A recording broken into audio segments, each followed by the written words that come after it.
नमस्कार, आप देख रहे हैं राज न्यूज। चैत्र नवरात्रि की सप्तमी को भव्य संकीर्तन का आयोजन। चैत्र नवरात्रि के चलते हर वर्ष की भांति सप्तमी को पूतली रोड लेक हाउस के नज़दीक दुर्गा माता मंदिर में महंत योगेश पंडित के सानिध्य में भव्य संकीर्तन का आयोजन हुआ। इस मौके पर गायक कलाकारों ने भजनों द्वारा मनमोहक झांकियां प्रस्तुत की। श्री श्याम शक्ति मंडल ट्रस्ट पार्टी द्वारा गायक कलाकारों ने चलो बुलावा आया है जैसे श्याम बाबा के भजनों का गुणगान किया। इस अवसर पर विभिन्न देवी देवताओं की सजीव झांकियों की प्रस्तुति दी गई। अश्विनी महाकाल आर्ट ग्रुप नारनौल द्वारा व टिंकू म्यूजिकल ग्रुप पावटा द्वारा प्रस्तुतियां दी गई। मंदिर के महंत पंडित योगेश कुमार शर्मा ने आरती उतारकर प्रसादी का वितरण किया। कार्यक्रम का आयोजन दिनेश मित्तल, घनश्याम अथोनिया, अमित यादव, रामप्रकाश बंसल ने किया। इस मौके पर पूर्व संसदीय सचिव रामस्वरूप कसाना, वरिष्ठ भाजपा नेता मुकेश गोयल, एडवोकेट रमाकांत शर्मा, कृष्ण एडवोकेट, रामअवतार सैनी, राम सिंह चौधरी, रामबाबू, पप्पू हलवाई, रामकुमार हलवाई, ललित सैनी, केशव बंसल, विकास वर्मा, गिरिराज नायक, आशीष शर्मा, बबलू मीणा, महेंद्र यादव, नवीन शर्मा, हरिओम, शशिकांत समेत बड़ी संख्या में श्रद्धालु मौजूद रहे।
वहीं राइट टू हेल्थ बिल के विरोध में चिकित्सकों की हड़ताल जारी।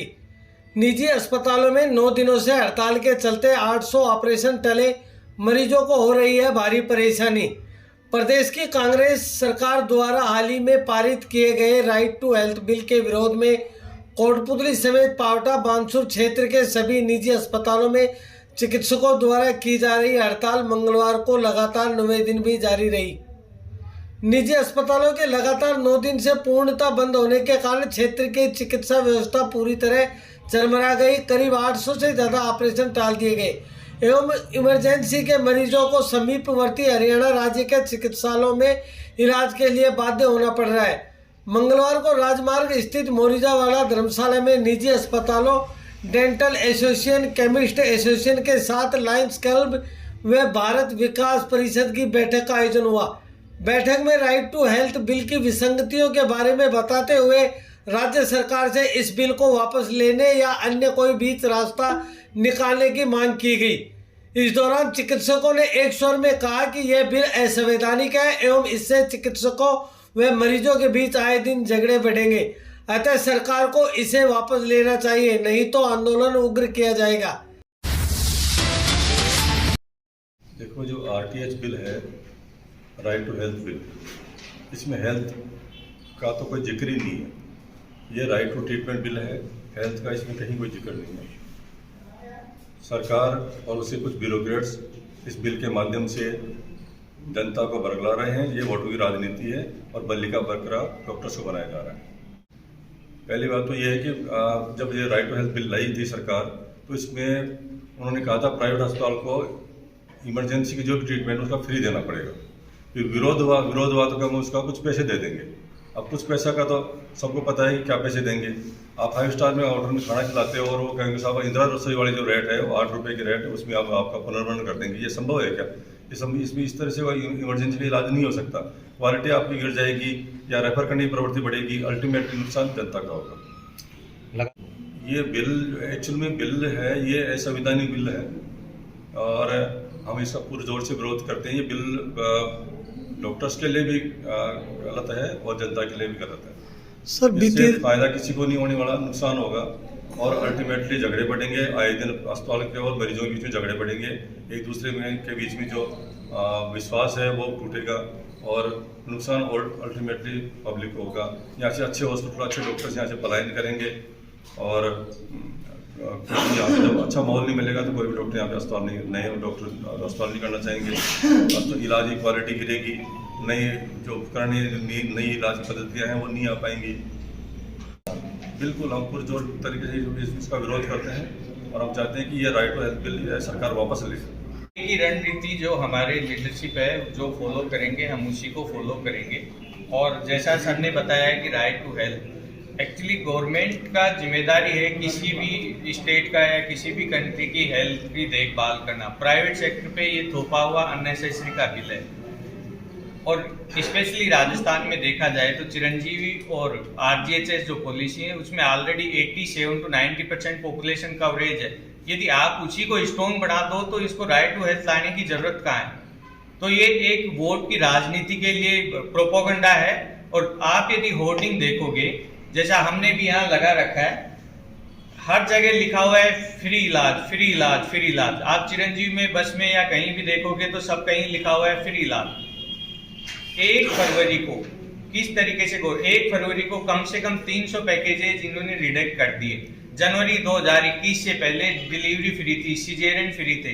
इस ग्रामीण एरिया में 40 या जितनी भी अपनी पॉपुलेशन है 48 to 50% पॉपुलेशन फीमेल्स की होती है। और मोस्ट कॉमन जो गाँव में बीमारियां या जो भी आसपास के एरिया में जो बीमारियां होती हैं, मोस्ट कॉमन आपका डिलीवरी है, सिजेरियन है, बच्चेदानी का ऑपरेशन है, बच्चेदानी के बगल की गांठ है या और कोई सामान्य ऑपरेशन है।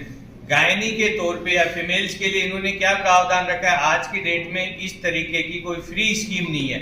तो ये तो एक अपना वोट बैंक बनाने के लिए इन्होंने ये लिख दिया है कि ये फ्री टू हेल्थ है।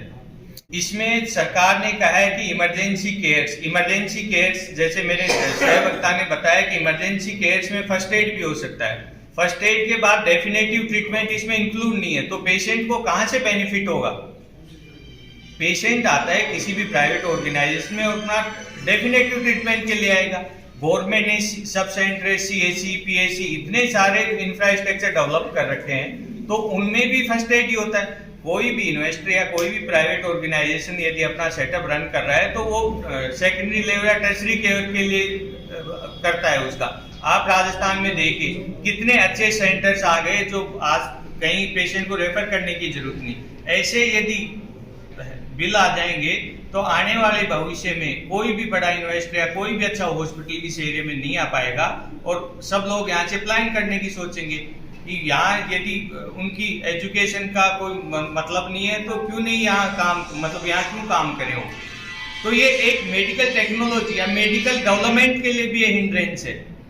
गवर्नमेंट से डॉक्टर्स क्यों छोड़ रहे हैं? मतलब यदि आप ओवरऑल देखा जाए तो गवर्नमेंट से आज की डेट में कितने डॉक्टरों के इस्तीफे रखे हुए हैं, वो क्यों छोड़ना चाहते हैं? क्योंकि उनके इंफ्रास्ट्रक्चर से, उनकी पॉलिसी से वो सेटिस्फाई नहीं है। जब तक गवर्नमेंट की पॉलिसीज और ये ठीक नहीं रहेंगी, ये आम पब्लिक के लिए एक वोट बैंक बना रहे हैं, इसके अलावा कुछ नहीं है। सरकारी हॉस्पिटल अभी तक जो लास्ट 2 आवर्स के लिए पेन डाउन स्ट्राइक पे है, साथ में जो कल का है उसमें वो 24 आवर के लिए सारी सुविधाएं बंद करेंगे। देखो इसमें क्या है, कई प्रावधान है जो गलत है। इसमें ये प्रावधान ये जोड़ा है कि हर जिले पे एक कमेटी बनाई जाएगी और कमेटी में कोई आदमी शिकायत करेगा, उसका निस्तारण करेगी और बात पे छोटी सी बात को लेके उसमें जुर्माना भी कर सकती है और उस जुर्माने को आप कहीं पे किसी भी कोर्ट ऑफ लॉ में आप चैलेंज नहीं कर सकते। कितनी अजीब बात है कि कोर्ट में भी सरकार का विश्वास नहीं है, कोर्ट में आप जा नहीं सकते। आप जो कमेटी ने कर दिया अंतिम निर्णय होगा, ये कैसे संभव है? ये बिल्कुल असंवैधानिक बिल है। इसमें भला किसी का नहीं होने वाला। बिल्कुल मैं आपको यही कहना चाहता हूँ, ये भ्रष्टाचार लाने का बिल है और इसके पीछे छुपी भावना यही है कि इसमें आए दिन बात पे प्राइवेट अस्पताल को प्रताड़ित करेंगे और उसके पीछे वो भ्रष्टाचार करेंगे। हम ये चाहते हैं कि बिल ही गलत है। ये राइट टू ट्रीटमेंट बिल है और राइट टू ट्रीटमेंट ऑलरेडी सबको मिल रहा है। कोई भी जनता का आदमी ये कह दे कि इसमें हमारे को किसी ने भी इलाज के लिए मना किया हो तो बताए, सबको इलाज मिल रहा है। राइट टू ट्रीटमेंट सबका अधिकार है, जनता का अधिकार है और ये मिलना भी चाहिए।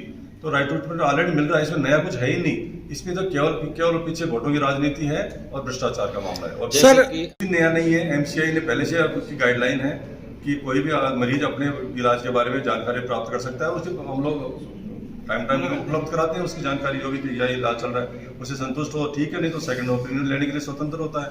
और हम यही हमारे मित्र लोगों को, हमारे मिलने वालों को, हमारे मरीजों को बताते हैं, विस्तार में बताते हैं कि ये जो राइट टू हेल्थ बिल है कुछ भी नहीं है, वोटों का झुंझुना है, और कृपया इसे जांचे में नहीं आए और हमारी बात सुने। उसी संदर्भ में हमने मीटिंग रखी है। सर देखिए, जब डॉक्टर के गला दबाए तो डॉक्टर इलाज कैसे करेगा? तो आप भगवान के यहाँ भी जाते हैं, उसको प्रसाद चढ़ाते हैं, तो आप किसी का गला दबा के इलाज नहीं ले सकते। किया गया है मीटिंग का, ये किया गया है, और राजस्थान के हर क्षेत्र में हर तहसील हेडक्वार्टर पे इस तरह के आयोजन किए जा रहे हैं, और जनता प्रयास किया जा रहा है चिकित्सकों द्वारा कि जो ये बिल जो राइट टू हेल्थ का लाया गया है, ये किसी भी तरह से, सबसे पहले तो इसमें ईमानदारी नहीं है, और किसी भी तरह से ये न डॉक्टर्स के फेवर में है न जनता के फेवर में है। अगर इस तरह का बिल लाना ही था सरकार को, तो इसमें तीन पक्ष थे, सरकार थे, चिकित्सक थे और आम जनता थी। अगर इन तीनों बातों का ध्यान रखा होता तो इस बिल का ये बिल नहीं लाया जाता। इस बिल में ऐसे जो बिंदु दिए गए हैं उनमें एक भी बिंदु ऐसा नहीं है जो चिकित्सक के फेवर में हो या आम जनता के फेवर में हो।